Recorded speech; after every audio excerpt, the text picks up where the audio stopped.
This is the daily video for July 29th. So far in this module, we've been looking at the idea of dichotomous test. And starting today, we're going to work with a special type of dichotomous test, which is called a hypothesis test. Now, what a hypothesis test does is it tests some claim about a parameter. Remember back in Module 2, what we were interested in was estimating the value of a parameter. Well, sometimes you don't need to know the value of a parameter, you only need to get an idea of where the parameter lies. And so an example I've given previously is imagine that you're running for elected office and you want to do a poll to see if you're going to win the election. Well, it doesn't really matter if you get 55% of the votes or if you get 75% of the votes.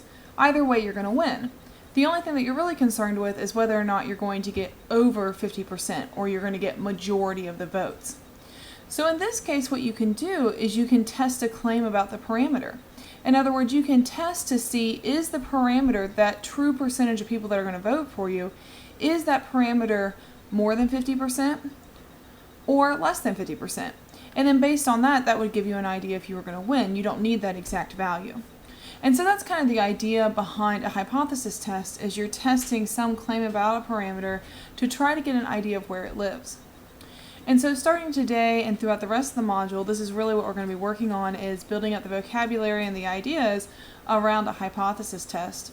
And so today is going to be the introductory day for those concepts, just to kind of get you to start getting a feel for what a hypothesis test is and how it's used.